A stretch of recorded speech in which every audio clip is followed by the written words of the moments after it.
Well, a curator is a person who does a variety of things in an art museum. One of the things you do is you organize exhibitions, but you also help acquire works of art for a collection. So in the first sense, what you do is you try and come up with a series of ideas or visit artists and present them in ways you think would be interesting to the public, to tell a story about either the artist's career or a particular theme in art that might arise, or a decade or a period of time. But in terms of the collection, I guess a curator is a bit like a gardener.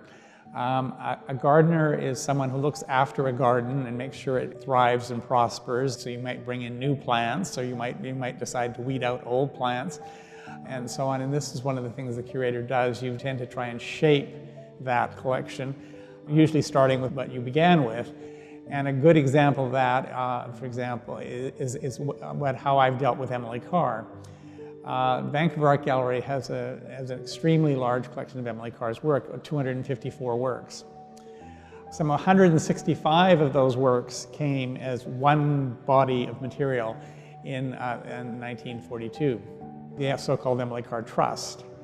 Now, the Emily Carr Trust is, on the one hand, an extraordinarily wealthy and rich body of material about Emily Carr, but it doesn't tell the whole story of Emily Carr's career.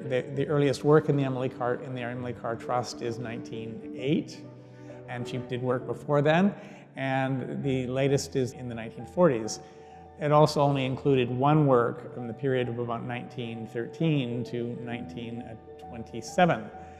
And so one of the things I've tried to do in acquiring works by Emily Carr for the collection is to fill in some of those gaps. So we've acquired earlier works, we've acquired works she did when she was in France, there were none in the Emily Carr Trust collection, and we've also acquired works that relate to things that were in the Trust collection, such as this painting that's behind me, which is called Tree Trunk from 1931. And we acquired an oil on paper sketch for it a few years ago, so that way we will be able to illustrate how her process works. So a curator does a variety of things, but I guess the two main things are organizing exhibitions and acquiring works for the collection.